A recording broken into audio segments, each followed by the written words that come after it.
Hello and welcome. My name is Emily Prieto, and I'm the co-founder of Seeds of Tao, alongside my husband, Joshua Prieto. If you're new to the podcast, this is a podcast for impact entrepreneurs creating regenerative enterprises. We often get asked what exactly a regenerative enterprise or impact entrepreneur is.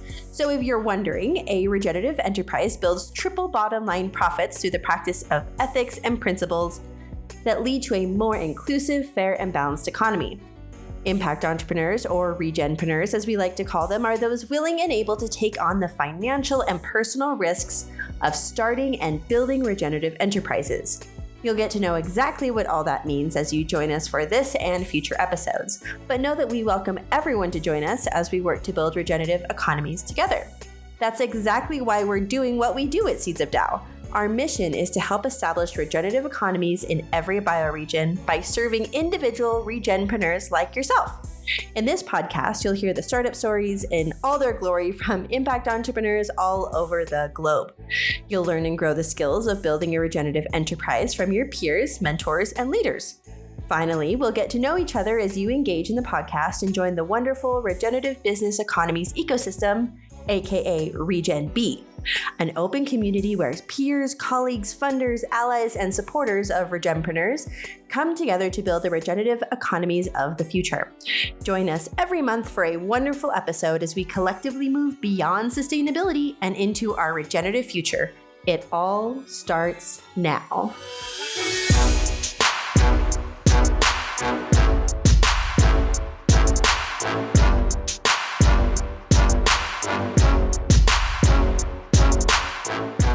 Welcome to the Seeds of Tao podcast. Noam and I have a wonderful conversation to share with you today. We're going to be sharing Anthony Corsaro's conversation and regenerative entrepreneurial journey that he's had over the years. And this was recorded a little while ago. So we're going to be kind of pulling apart. And the reason why we're kind of placing this at this time and moment is because we're trying to focus in on the land and nature stewardship realm of the ecosystem and the stories that are being told and the stakeholders that are being represented in this space. So, Noam, we have this conversation with Anthony. How does it relate to the conversation that we're having and really the narratives that we're sharing in the regenerative movement regarding business and us moving towards this new economy that we're so eager to build? Yeah, I think what really kind of jumps out to me is the alignment that you see in Anthony's personal story that mirrors a lot of our being people in our community, in our circles, our journey towards this kind of regenerative path. Anthony talks a little bit about, overcoming some personal health issues and realizing how divorced and separated the current, kind of food systems in America are when it comes to, creating a healthy ecosystem for people, right? And so, having Anthony speak to us about Regen Brand's kind of actions and roles in, bringing regenerative agriculture to the supermarket, to the marketplace, is really like a great example of the kind of entrepreneurialism that, can be a real solution to real problems that we're facing, right? Rather than, further modified foods, or rather than, large carbon footprint prepackaged meal kits or something like that. If you could go to a supermarket and know these products are regenerative to the land and to your health, that's a big difference. It makes shopping a lot easier. It makes finding, the health you need for your body a lot simpler. So, I'm really eager to hear what Anthony has to say about, the kind of, if we're thinking about the permaculture flower, that petal of, both land stewardship, but also like human capital stewardship that we talk about, right? Of making sure that we're all healthy and able to thrive, right? But yeah, what about you? Like, you were a little more engaged and familiar with him beforehand. Like, was there what was the big like push when you thought, oh, I have a chance to talk to Anthony? Like, was there some epiphany moment that you were like, yeah, I need to get his opinion on this or anything like that? Yeah, I always try to stay really curious and open to a lot of the conversations and try not to guide um, our guests towards any one piece of their story or another, but really see what's alive in them. But there was, this overarching feeling that the connection between that wellness, both spiritual and physical wellness that we have, it's a part of the permaculture flower and the land and nature stewardship kind of combining in this episode. And the narratives that we're talking about here, I mean, the think tank is coming up for the next little bit. We're going to be really trying to dive into the different really impactful narratives that we can come together on. And almost always our health comes into the mix, right? And it really is a part of a way many people get introduced to the regenerative narratives that we have, is because they have a health crisis or they have some type of spiritual crisis that they just cannot really linger in this realm of extractiveness and exploitation. And I think Anthony's story does lend to that, right? It helps us to see that it's all interconnected. And those health challenges that we have really can be solved in a lot of ways by the outward facing things that we're doing, and the way that we make choices around what we ingest in our bodies, how we grow our food, who we choose to purchase from actually makes a difference. And so Anthony really does really fit into that. And the story, I know he comes from a farming background, but he also really comes from this consumer packaged goods arena and really understands it really well. And so I think as you listen to his interview and we start to get an understanding of his story, be looking for those pieces that resonate with you and ways that you can also become a part of that narrative, or ways that you're already involved in it, right? Are you coming into this from a health crisis yourself, or you're trying to get right with your body and the food that you're ingesting, or your family? That's another piece of it, right? Your family is a huge part of this as well.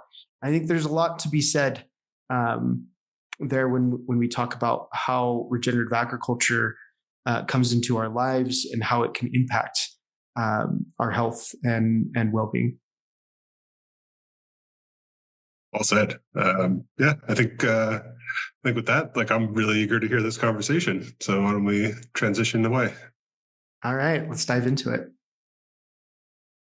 All right, welcome to the podcast, Anthony Corsaro. It's good to have you. Let us know just where you're calling in from, and I'd love to start off just by getting to know the day in the life of Anthony. What got you up this morning? How's your day going?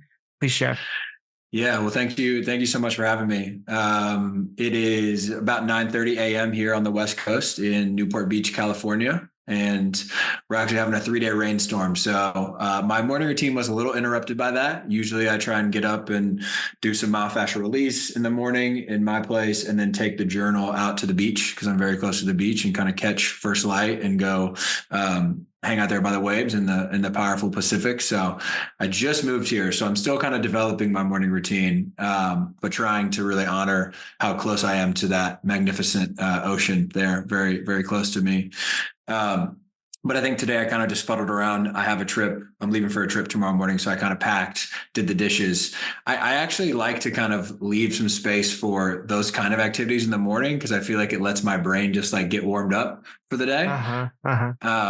Then I usually try and have some lemon water, some bone broth, some coffee, just to get the hydration and the caffeine, right after I've been up for about 90 minutes. And yeah, man, what got me up today is really what's got me up for the last, I feel like 3 years working in the space, which is just all the things. It's not really one thing in particular, but I'm the kind of person that it's very hard for me to unsee a problem once I see it, and I want to try and solve it. And that is a blessing in many ways. And sometimes it's a curse in a few ways. But yeah, just the kind of the fervor to attack those issues and build the things that, I'm a part of trying to build in the space to bring solutions there. Right on. Yeah. I kind of feel you on, um, trying to settle your morning routine in a new space, Mm-hmm. right? It takes a little bit more so Mm-hmm. than what you would think. But it sounds like having the ocean there, that sounds like a really great, you know, value to be able to get out there in nature Mm-hmm. and get that kind of nature path. I feel like for you, what is it about the ocean that attracts you or that you enjoy having that time in the morning? I mean, so many things. I had not, I'm from the Midwest, and we had always gone to like Florida, to the Gulf Coast for vacations. And so that's really my anchor experience with the ocean. And that's much calmer and much warmer. And the Pacific is cold and it is gnarly. And so it's been interesting to witness that over the past month, but I find it, especially on a nice sunny day, there's a really interesting duality of like masculine and feminine, where the beach is really this feminine, it's sunny, it's warm, you can lay down. And then there's like this very strong Pacific Ocean where, like, if you don't know how to swim, you really shouldn't go in there. Like, the masculine. And so I think a lot of the work I've done personally in the space is just trying to find the right balance between those two. And it's this really interesting kind of metaphor for that work internally when I get out there with the journal in the morning and just try and write some stuff. And then if I'm feeling good enough, jump in that water and do a little morning cold plunge. Yeah, it's a little different from the beaches and oceans here in Panama. I feel like every time I step in, it's like really nice and warm. I'm like, I have never been in this warm of water in my entire life. Yeah. So yeah, I'm used to, because that's where my parents grew up, is the Bay Area, and going in and visiting the waters there. You don't go in for very long, Right. You hop back out and you're like, whoa, that was refreshing, but also really intense. Yeah. So I really, one thing that I'm noticing is a pattern of entrepreneurs that step on the show and share their journey with us, is that's part of a lot of everybody's routines or days. At least one point in the day, they like to get out in nature, and I think that's telling of the regenerative movement and of a regenerative entrepreneur. So I'm glad to see that in your morning routine. And also there's those, I do appreciate the mundane things, like just going out and doing the dishes or cleaning up a little bit, kind of getting your mind on doing something. I think it's an energy healing thing too. When you're cleaning up and tidying up a space, the energy in your environment and your mood changes as you do that. So for sure. Yeah, great to hear a little bit about, and get to know you a little bit more through your day. You're traveling here soon, so if you can share just what gets you excited to do the work that you do, and let's dive into your work right now.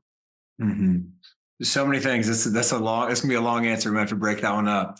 I feel like at its core, at a high level, I get energy from giving other people energy. And so that could be through personal interactions. It could be through enterprise. It could be through collaborative gatherings. It could be through whatever.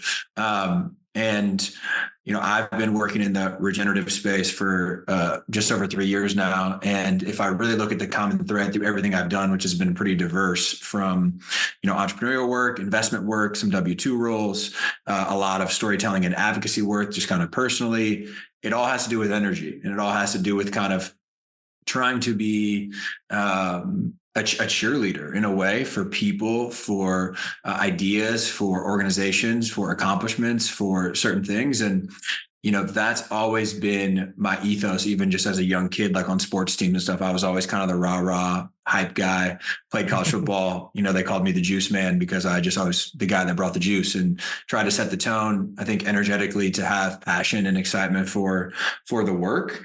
And I definitely think there's like a toxic way that can be done, in a way that's really out of touch and not in tune. And there's a really like well-rounded and holistic way that can be done. And if you think about regenerative food, which is really what I spend all my time on, that is our energy source as human beings. And so not only is all the individual expression of like my work about kind of that cheerleading energetic aspect, it's really about trying to build better food systems that are our main sources of energy and give people, that better source of energy.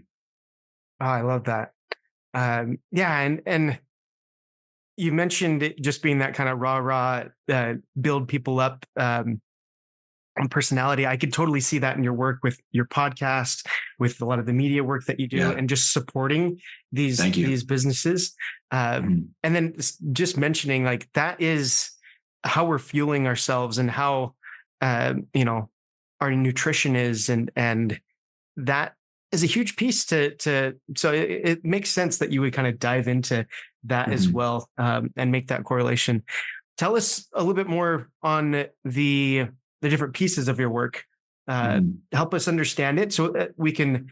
I would like to then dive in how you actually got to do the work that you do, because I think it's really fascinating where you kind of fell in and started working in this space of consumer packaged goods, and helping people get regenerative in that field. Yeah. And I'll tell this story because it kind of sets the table to describe in an articulate way the work that's going on today. So I was born and raised in Indianapolis, Indiana, in the Midwest of the U.S. My grandfather was a second generation Italian-American orphan. And so he had very little economic opportunity. He kind of had to fend for himself. And at that time, there were terminal markets in most cities in the U.S., which means there were multiple produce vendors basically selling different commodities to retailers and restaurants. And so that was heavily populated with Jewish immigrants and Italian immigrants at that time. So he started hustling produce. Long story short, it was one of the few economic opportunities he had. Over many decades, he recruited my dad and uncles and cousins back into the business. There were a couple mergers along the way with some other family members, and they basically created a regional, very successful produce distribution company. So sourcing from, California, Florida, Mexico, all kinds of countries.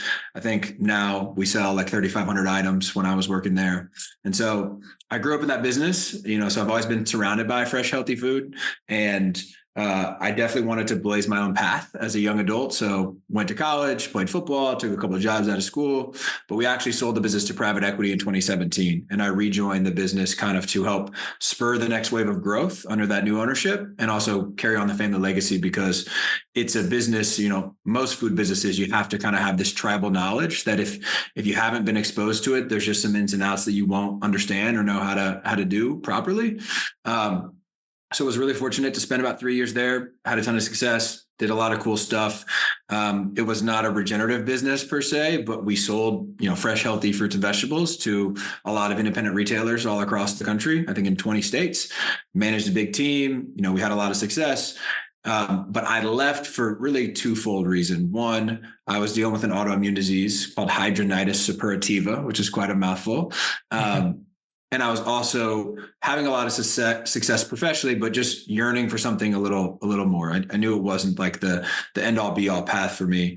So I took a sabbatical, tried to get healthy for the first time in really about a decade of dealing with the disease. I opened up myself to being, to thinking about many different career paths, and it really all came back to regen ag. I could not shake it. As many things as I thought about doing, it was always the one that was just kind of there. And so in January of 2021, I was coming off the regen, I watched Kiss the Ground. I watched Biggest Little Farm. I was reading books. I was doing all of it. I was taking in all this content, and I just was hooked. And I said, I'm going to work on regenerative agriculture. I don't know what that means. I don't know what it pays. I don't know where I'm going to live. I don't know what I'm going to do.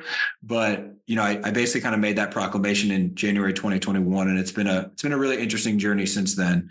I feel as though so many people come to this work and they have this romantic ideal to go be a farmer or a rancher. And I was definitely in that boat. And I would still like to do that in some capacity in my lifetime. But I quickly kind of turned to how can I bring my entrepreneurial and more business skills to the space. And so over the course of the last 3 years, I've been on a really intentional and intense, but somewhat meandering journey that has led me to this focus on CPG, which, has come from this aggregation of experiences, investing in a lot of different things in the regen ag space, up and down the supply chain, a W-2 role with an organization by the name of Regenerative Food Systems Investment, really learning all about what is the current landscape of capital allocation in regen food and ag. and, building my own brands, investing in other brands. And so that kind of brings us to the work today. Let's take a moment for a brief promotional break and talk about the state of our world. There are famines, floods, and fires in our backyards, a global recession affecting our economies, and war and conflict tearing down our relationships with one another. You see it in the news, feel it in your wallet, and talk about it in your social networks. It's hard to think that it doesn't affect you in your personal life and bring you down in your work. Except you want to regenerate our lands, turn our economies into circular ones, and do it in collaboration and community with others. How are you supposed to do that when it seems like everyone's working against you? You're an entrepreneur and you have a business that's going to help us solve these problems and bring these solutions? You're telling me you're going to change people's minds and raise capital for your cause and bring in triple bottom line profits? You must be an optimist, a dreamer, or completely out of touch. Who's going to buy your products or services, take you up on that offer, or help you fund your do-good business? We will. Who are we? We are the Regenerative Business Economies Network, a connected group of impact entrepreneurs, peers, colleagues, funders, allies, and supporters of regenerative enterprise building. Together, we take on the financial and personal risks of building regenerative enterprises. It's all of us together that creates the change we want to see. We must believe in each other and the work we've devoted ourselves to. If you want to be supported and also lend support to impact entrepreneurs like yourself, follow the promotional link in the podcast description or head over to seedsofdow.com and click on Join the Community. With that, let's get back to the episode. It's something that you probably would have fell into, but at the same time, you had to really dive in and discover it as well, right? And so with the produce side of things and kind of being raised from that, I do have a question about, that whole journey for was it your grandfather that you said that started that? Did he start? Because I'm imagining, I'm thinking of like just produce vendors here in Panama where I'm at, right? And so you have like the smaller, really small, you just starting off just finding farmers to work with and getting it out into the market onto stands and whatnot. Is that kind of how he started, or where did it begin essentially? Because I kind of want to get that image in my head as well. Yeah, so I'll take you back to those terminal markets. And so they still exist in some cities in the US. There's one in Detroit, there's one in LA, there's one in Chicago. They've definitely evolved and improved. But back in the 30s, I believe, is when he would have started the business. It was basically a shared warehouse that was like run down and filthy and disgusting. And there was, each vendor had a little bit of square footage and they sold different commodities. So my grandpa sold bananas and potatoes, and his company was called Independent Banana Potato Company. So super creative name. But basically, if you were a restaurateur or you were a retailer, you would bring your truck usually to the market and you would buy your bananas and potatoes from Danny. Then you buy your berries from Billy. Then you buy your lettuce from Tommy. And so I don't remember the exact year that we moved off the market, but basically when we merged with another family business, that's what created Indianapolis Fruit, which is now the entity that exists. And we got into our own space and we basically started selling everything versus just selling a couple commodities. That's kind of similar to what you kind of see here in Panama. You do have like the fruit stands and whatnot, but then you have people that are more in that warehouse selling to all sorts of different people, or they do a little bit of that, or come pick up at my farm, or on the route of a few different farms, right?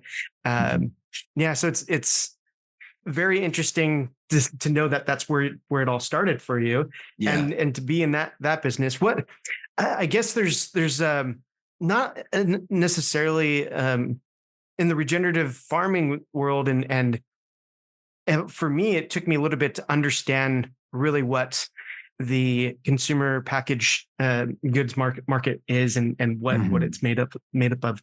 Can you share just like why you got specifically into that, and kind of what things led to that specific moment? Yeah. So I was investing in I had made probably 20-ish investments. I think I've made 22 total. Everything from ag tech to some funds to distribution businesses to CPG brands. And I really felt like the entrepreneurs that were doing work on the CPG side had very little support. So there's that coach / cheerleader coming in there again. And I oftentimes tell people, if you want to be a regenerative farmer, you can Google how to be a regenerative farmer, and thousands upon resources pop up. But if you Google something like how to sell regenerative products to people, very little to next to nothing come up. And I said, well, how do we help these people have kind of a home to tell their stories, but also build some sort of resource bank that is the how-to for that? Because what I felt like was missing from so many of the regenerative conversations and the discourse and the capital allocation was how market access and market demand was really affecting the ability to farm that way. So we can talk until we're blue in the face about practice adoption and about what the farmers are doing. Yes, of course, that's the whole point, the practices themselves. But there was such a lack of understanding, awareness, and conversation around how the rest of the supply chain affected that I really wanted to bring light to, and really try and showcase the enterprises that were basically what I would call enabling the practice adoption or continuation. And so that's what created the first of the three entities that I work in today, which is Regen Brands. So that is really a B2B media platform to educate retailers, operators, founders, investors, any other kind of B2B food system stakeholder on what is actually happening with regenerative CPG, what is happening in these enterprises, what can we learn from each other, how do we go develop like the Harvard Business Review booklet for how to start a regenerative CPG brand. And we're 60 plus episodes in, 50 plus blogs in, I don't know, almost 50 newsletters in, and we've created a bunch of buzz and got a bunch of impressions. But I think what I'm most proud of there is the fact that there is some actual resources around, what these enterprises are doing, why they're doing it, how we can not necessarily just scale them, but also duplicate those efforts like regionally or across, different countries.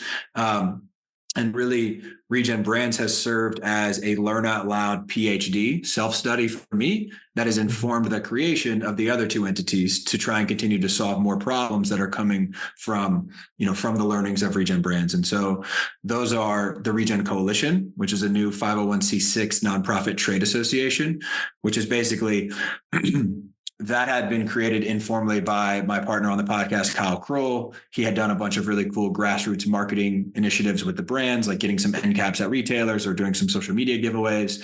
But there was this 10,000 bullet point list of all these problems that the regenerative brands collectively shared that were not being solved collectively and programmatically. And so we needed to create that infrastructure, that vessel, so that the membership could come together. They could all chip in some funding. We could basically survey them and say, hey, what are the most important problems? What do we actually want to solve? Let's rank these, let's budget them, and then let's use this vehicle to solve them in a nonprofit trade association fashion. So that entity is like right in the thick of like launching, recruiting the initial membership, getting started, but should be kind of fully launched here in the next couple of months. And then the last entity is called Outlaw Ventures. So that is the brand that I basically created to invest all up and down the supply chain, those 22 investments already mentioned. But after having this more generalist approach in a lot of different things and investing, 7 figures into the space, I said, man, to really have impact, I need to use more capital than what I just have, and I need to focus. And I had a very unique set of insights and expertise and a network in Regen CPG. And it was also significantly underfunded compared to regenerative farmland, regenerative ag tech, and even regenerative kind of production finance for the farmers itself. The two biggest white spaces in regenerative ag funding right now are infrastructure and brands. And so the theory of change there is really Outlaw is going to hopefully become the first fund / firm dedicated to just funding regenerative CPG brands. That is awesome. And I think so needed. I'm just thinking about it's going to maybe take a number of years to for that type of impact to be affecting places like Central America in a lot of ways. Like if you've ever been to Costa Rica or Panama, the organic, yes, there's USDA certified organic being shipped to the States and whatnot. But there's not a really big organic consumer product good market for people that are just trying to eat well and and products that are coming not from all over the world, essentially, right? Like, Yeah. but I think that's a first start, right? I don't think there's a lot of that across the world in general, but I think the U.S. is U.S. and North America is getting ahead of it, right? And trying to tackle that problem. And I think what you're doing is very much needed for farmers, especially to be able to not just maybe add some additional revenue to their farm or profit to their farm, and not just sell produce. But there's just so many things that I think what you're doing there is very, very needed. Because I know you've also worked with another group, the Regenerative Investment. What's the acronym for the business? RFSI, Regenerative Food Systems Investment. Yeah. So, and I kind of want to get a little bit of background from you as well in how you got into the investing. You did some investing yourself, but give us a little bit of the landscape, because that's kind of a hard thing for a lot of entrepreneurs to get involved in and understand themselves, especially when they're starting a business and they're new to that whole landscape. How did you get involved in that, and share a little bit of the world there, that landscape? Yeah, I just was really fortunate and really lucky. About 2 to 3 months into my search, so like March of 2021, after a couple months after making that declaration, I was doing some entrepreneurial stuff. I was looking at some investment deals, but I was also searching for a W-2 role in the space. And RFSI just happened to be hiring for a business development manager, and I just reached out to Sarah, who ended up being my boss and my partner in crime there for the 18 months I was there. And I would not let her not give me the job. Long story short. So I was all over her as soon as the role was posted. And we had so much fun and we accomplished so much. And I have such a big place in my heart for her and Rachel, who's still kind of the team over there. And what they do is so meaningful and so important, but yet underappreciated. I think we take for granted a lot of the storytelling, media, and events operators in our space, and it is such a vital kind of service. What it allowed me to do was have a platform and start developing kind of my ideas and start supporting people in that cheerleader coach kind of fashion. It allowed me to learn exactly what was going on in the landscape, all the way from philanthropic capital to really return-driven capital, all the way from farmland to CPG. And it allowed me to build a network of people that could support whatever initiatives I wanted to do in the space, in the future. So I'm just eternally grateful for the opportunity and the work that we were able to do. And what I saw there was so many things. I'm trying to even think of which ones I want to focus on, because I could probably write a whole thesis just about here are all the problems with regen ag finance and here are all the things we need to do, but maybe I'll hone in on a few. One was definitely this super upstream focus, what I call upstream disease. So everyone is, regen farmland's doing great, sustainable ag tech is doing great, but we're kind of just touching the surface on production finance, infrastructure, and brands. So the further you get away from production, the less attention, the less capital allocation we're developing. And so to me, like it's the antithesis of regenerative. We weren't really taking a systems approach. Like it's not just good enough to have regenerative farmland. We have to get that all the way to the end consumer. And so that really sparked that curiosity that I've kind of already mentioned, led to all the development on the CPG side. The other piece was just, we need way more capital in the space. Like we're getting our ass kicked by clean energy and fake meat and all these other things that don't drive the holistic solutions. And I mean, you want to talk about nature-based solutions on the carbon side or the biodiversity side or the water side, they're cheaper and more effective, yet they receive less of the capital. Why is that? Right? Kind of staring at all those problems and saying, okay, I was fortunate and privileged to have some wealth. I've really put, a lot more skin in the game than my wealth advisor would like me to. But the Anthony Corsaros of the world, yes, they can all drive a lot of meaningful change with their wealth, but we need to get like the billionaires and the multi-hundred millionaires, et cetera, to get skin in the game. And why is that not happening? And so uncovering some of those issues, seeing them up close, like what does it really take for people to allocate to the space? What education is missing? Do we need family office advisory firms? So I just touched on a lot there, but to kind of sum it up, it's basically gave me a really, really cool purview into all the capital allocation in the space, some individual white space that I personally could go try and be a champion for, and then some larger macro issues that are holding back our movement in terms of how do we get more capital to flow into it. Mm-hmm. Mm-hmm. Well, I'm just noticing this for some of the entrepreneurs, and it'll probably be a part of our final conversation that we have as well. But I'm seeing in so many ways the landscape that we're finding ourselves in. I very much like you found myself in a space that I didn't necessarily wanted to be in marketing and branding and whatnot. And I was in this growth marketing field. But when I found out about regenerative agriculture, it started off as permaculture, actually started out as natural building, and then ended up to be permaculture, and then regenerative agriculture. And then all of these things started connecting together for me. And I could not do something in this space. Right. Yeah. So it became a huge passion, but you didn't drop your skill set and what drove your economic engine. I'm kind of going off of Jim Collins's hedgehog concept, right? And it's something that it's been coming to mind a lot, that I'm finding there's a lot of people in this space there's a lot of people that want to get into this space as an entrepreneur. They're maybe that even have a startup at this moment that's working and or trying to find a way that adds value into this regenerative movement that we're a part of. Or, there's so many different words that you could use for regenerative. I'm not trying to, it's the word that everybody is currently using, but I'm hoping that what maybe you found is a really good skill set that you've found as an entrepreneur, and a space that you've been able to have that skill set in, while also being extremely passionate about it, and then finding ways that you can drive your economic engine that will actually sustain you over time. And that's a lot of times I think I see an entrepreneur very passionate in the space, but lack one or the other, or have 2 out of 3 of those, and they're just kind of haven't gotten the flywheel going essentially for their business. But I see what you're doing as really finding all 3 of those and going after it. So if you can, the last part of the conversation, I would like to, maybe you can comment on that, but also what would you hope the entrepreneurs that are listening to this podcast today and listening to your story would take away from your story and narrative?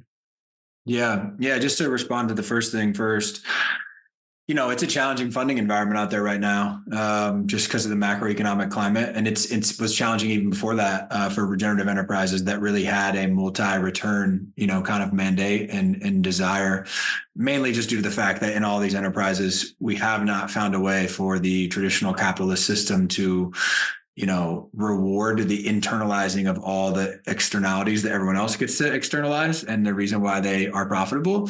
So we have that big macro problem. Right. And then underneath that, you really need to know so much about just the financing of your business. So not only do you have to have a vision and you have to be able to operate, or you have to have a team with those things, you have to have someone on the team or you yourself that understands, okay, here are the 3 main types of capital: philanthropic, debt, equity. What's right for me? What combination of those is right for me? What's right at what stage? What do I use to fund this growth versus that growth? And a lot of people really don't have that basic knowledge. And I've been there too, and I'm still learning every day. And so we have a fundamental 101, we don't understand finance as it currently exists today problem. And then we have we need new tools and systems problem. But it's hard to really create those. I'm not a go create something from scratch person. I'm really you have to really understand the constraints of the current system to iterate and to solve for it, because we're not just going to make this giant leap. There's too much entrenched power and entrenched systems to where that's not going to be the case. And so what I'm saying there is this lack of one-on-one understanding doesn't allow us to be informed enough to create these new tools, systems, processes, et cetera, that are better fit for building truly regenerative outcomes in enterprises. which is why I think some people that are doing the work on kind of the regenerative mind and like the deeper, design thinking work is like super important, but we have to then go apply it to what we know about the current system, its flaws, its constraints, et cetera, to say, what's the iterative process to build up to something that is better? Mm-hmm, mm-hmm. Yeah, that's huge. I see that so many times. It's something that you see in almost any entrepreneurial venture, but we're kind of stacking the challenge, trying to build a better new regenerative economy in the future. Mm-hmm. That we have to really understand that big, hairy, giant hairball of a problem of what finance currently is, to be able to start building towards better solutions. And I think it's a very mysterious world, the investment world, the landscape there of how people get funded and how you can be doing what you should be doing and need to be doing, but at the same time could be totally running out of runway, totally not able to fund a certain part of your business because it's just barely off of what people understand about how the world works, right? And that I'm seeing in so many regenerative consumer packaged good products is like that challenge right there. It's like if you just understood, if they understood more about the regenerative realm, the investor, and if the business understood more about the investment world, is there a way to maybe bridge that and then create a system that's different, that's transitioning away from this one? Yeah, and I appreciate that tee up for kind of going from the theoretical to the practical, because I feel as though it's something that we as a space don't do very well. Like it's great to understand theoretically what's going on, but we need to start bringing practical ideas around how to create the iterative change. Like a lot of times I feel like we get stuck in the theoretical. And so I'll just bring that down for the CPG context, right? Funding CPG brands has been largely the typical more venture capital approach of, at the early stages, you use safes and convertible notes, and then you invest via priced equity, and then there's an exit and the investor makes a return, or the business just fails and the investor loses the capital.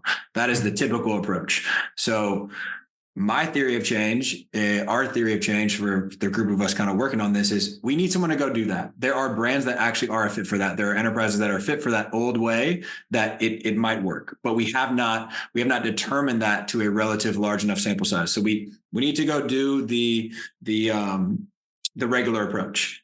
And we need to take the same amount of capital and we need to do kind of an R&D trial financing approach with different tools, different structures, et cetera. A group that I really like that's trialing some of that at a small scale right now they're kind of a consultancy in general CPG. They don't have a true regen mandate, but TIG brands, TIG brands. And they're trialing things like the care note and redeemable equity structures and other structures that really are not based on this typical venture approach with those three specific tools with a binary outcome of an exit or not. It's, hey, how do we grow sustainably, profitably these brands? And maybe they're not a $100 million brand. Maybe they're an awesome regional $30 million brand, $50 million brand. And the problem is we have to go take a large enough pool of capital to kind of shove into an R&D vehicle there to then say, hey, we tried these things. We learned these things. Now we think a meaningfully effective approach is XYZ. And then you have to take that to the capital allocators and say, that looks like giving us $1, getting back $2 in this timeline, et cetera. Like we can't do that with this new set of tools yet. And so we have to kind of run the parallel path of doing the regular work, doing the R&D work, and then comparing, and almost like a research project on top of the investing work. Mm-hmm.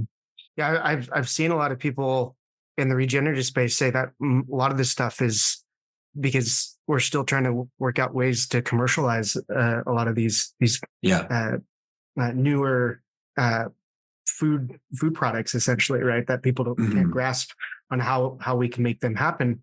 And a lot of it is philanthropy. They're finding that they're fitting more into that philanthropy realm rather than going after, the seed or those different series of funding paths, because they can't find anything that's going to help them to commercialize. And so that's that right there, I think, is part of the experiment, but like all these different funding, like I don't understand them, and I don't, so this the I'm entrepreneur right there with you sometimes, brother. yeah. It's so difficult to and for an entrepreneur who's just trying to get the job done, right? Yeah. And create something. It's like you almost need to have an Anthony that's there guiding them and helping them through this new world and this new landscape, while they're also trying to navigate this other side of the work that they have to get done, right? And I will say we're not that different than other spaces. Like there are some people with just bad ideas that like there's no tool that's going to solve the fact that like it's not going to work. And I struggle with how to tell some people that hey, like this is just a bad idea, brother. I'm sorry. But on top of the whole financing piece is also the corporate structure piece, which you kind of talked about, this for-profit versus philanthropic model. And that's the other piece that we really need more advisory services for. We need more of a meaningful kind of like case study sample size around is how do we create ecosystems of enterprises? Maybe some are for profit, maybe some are nonprofit, to catalyze kind of these more ecosystem solutions, right? Where like Reginaldo and what he's doing at Tree Range Farms is like really interesting because the CPG brand is for profit. The processing facility they own is nonprofit. And then they have another entity that I don't know what its corporate designation is that does like all the farmer training and education and advocacy. And they use this ecosystem of multiple entities to inject various forms of capital because from a tax and a legal perspective, you can't take certain types of capital into certain types of entities. So if I was like, the Waltons or one of these people with just like a jillions of dollars, one thing I would do in the space is I would find a bunch of semi-retired or retired boomers that had all worked in legal and investment banking. And I would start this kind of regenerative legal advisory and investment banking services free of charge for these problems, because it's a corporate structure and it's a financing problem. So it's how do we structure your entities or your entity correctly? What are the funding sources available to you? And how do we get them at the right price to the business or the enterprise and in a quick enough timeline for you to actually grow your work?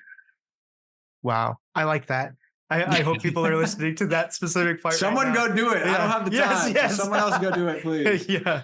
That'd be really amazing to see. And you're mentioning the Waltons because that would be, a huge part of the supply chain in a lot of ways too, if we could get it into even big box retailers like that. Well, let's bring us towards our last conversation. We've gotten a good understanding, and I really love the journey that you've taken us on. Help us to, as the entrepreneur that's trying to build, maybe it's a CPG brand, maybe it's something in agriculture, maybe it's in this realm of regeneration. What would you hope that we would take away from your story today? Yeah.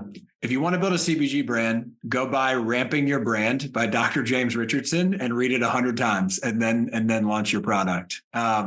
It's not regenerative whatsoever, but it's basically him doing a case study on all the brands that have scaled to $100 million in the recent past. And it's not that you want to scale your brand to $100 million, but it's really about what are the core fundamentals to launch a premium CPG product in North America successfully and kind of ride a proper growth ramp.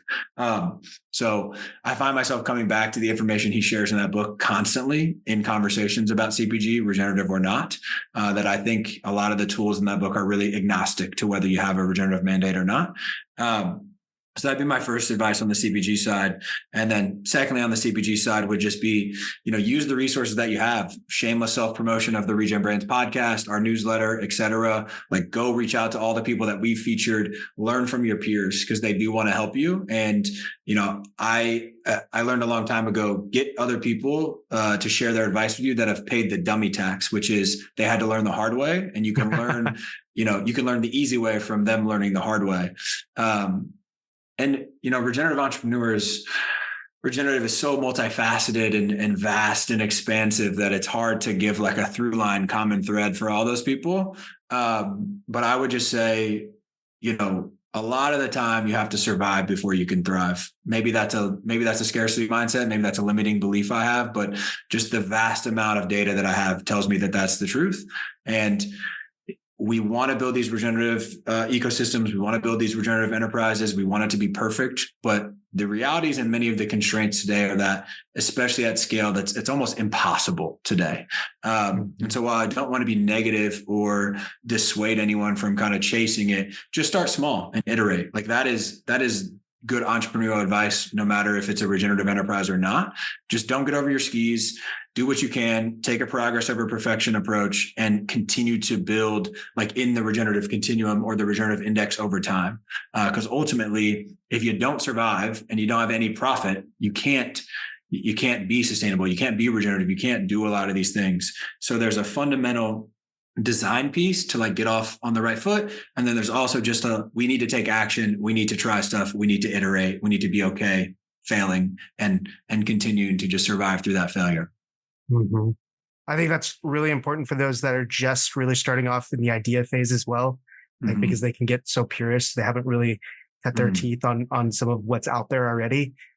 Don't try to be the purist when you're coming into these things. Like, you have to actually work with the systems that are here, and it'll stop you from pursuing that idea and actually making something out of it. If you think that you could change all of these systems within this business that you're building, or this group of people that are working together to create change, right? You have to actually, I totally believe that, learn to survive. And then we can really start to thrive together. And it's that collaborative piece too, because if you can survive, you're able to start collaborating with people. But if you're not surviving, you cannot collaborate with other people, right? It's just not helpful if you have someone that's just like not really is just struggling through all of this stuff, or just is failing at getting themselves profitable and sustainable in their business models. And then they're trying to adopt it, or trying to collaborate to create all these new systems that aren't necessarily living in this world that we currently have. And I've seen that a lot within the regenerative realm, especially in the idea phase. But as they start validating their idea, we could also get caught up there as well, as like, you're going to have to maybe use plastic, you're going to, to be able to ship this places, you might have to make sacrifices or compromises that really aren't, but you're doing the work. And so I believe in that as well. Thank you for sharing that. I constantly find myself in two mindsets, one being bad and one being good. And the bad one is ruminate and wait, right? It's when I'm trying to have that perfectionism. It's when I'm trying to go do it perfectly or do it exactly right. And I just end up ruminating on it and never doing anything. Bad, not ideal.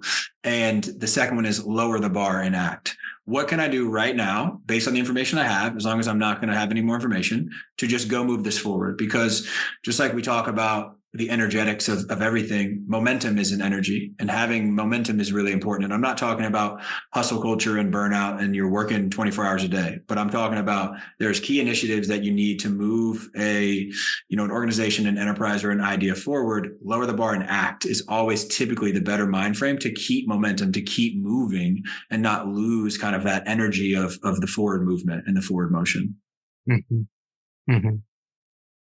Yeah, I would agree with you on that. It doesn't mean that you're not going to get to where you want to be long term, though. That's just it's a short term, like getting you to the next milestone, essentially, and you're going to be able to navigate. The path is not straight in a sense that you're having to navigate all these different pieces. But if you keep on checking where you're supposed to be, right? You have the compass, you have and you have that guide of like, no, this is the world that we want to see. We will eventually be able to move ourselves over to that, right? I think that's a hard thing for an entrepreneur to grasp, for sure. Well, thank you for sharing that piece. As we kind of close shop here and shut the conversation down, how can we stay in touch with the work that you're doing? How do we get involved in it? And please share the pieces that we can sink our teeth into right now. Yeah, and thanks for asking. Most everything gets funneled from a storytelling and a media production capacity through Regen Brands. So the website there is regen-brands.com. We have a website that's linked there. Obviously, I just said that. What I meant to say was we have a newsletter that's linked there. And then we obviously have the podcast. So those would be my two recommendations: is subscribe to the newsletter, follow us on any of the podcast platforms, Spotify, Apple, Google, whatever your fancy is. Those are the two best places to stay in touch. And then LinkedIn personally, I'm very active on LinkedIn. I'm very bullish on kind of building personal brand and using that as a way to connect with the broader network and ecosystem. So definitely connect with me on LinkedIn if any of this is interesting. Yeah, that's how we connected. So I'm glad I was able to reach you there and that you're in that space for sure. Thanks again, Anthony, for all that you're doing and for being able to share your story and be vulnerable about the pieces that you're working through yourself. Any last words or for the audience that you want to share? That's a good question. I think just like stay in the fight, like there's a lot of forces working against anyone doing this work in today's world. But there are people out there that believe in what you're doing. There are forces, supporting you in an equal or even more so capacity, and just try to choose to see that and try to just find ways to continue to kind of survive, then thrive. Because I do think it's always going to be hard, right? It's always going to be hard to some degree, but your perception of that, it really shapes your reality of what it ends up becoming. And I certainly am not an expert at that still yet. And I struggle with it every day, but it has been such a foundational piece where I'm in a good spot with that. The work just is so abundant and so much more free flowing and successful than when I'm not. Love it. And for those that are listening, we're going to have all of the links to Regen brands and to to Anthony's LinkedIn page and whatnot, so you can reach out. Make sure that you stay in it and keep on working forward. And let's keep you in the conversation, Anthony. I would love to have you back for sure. Yeah. Thank you so much for having me. I appreciate it. All right, everybody. Ciao. Thanks for joining us today. We hope you enjoyed the podcast, and it really is a blessing and a pleasure to bring each episode to you. So what'd you think? If you enjoy the podcast, please leave us a review or follow us on the podcast platform of your choice. Each review really does help us further the reach of this podcast and move our mission forward to build regenerative economies in every bioregion.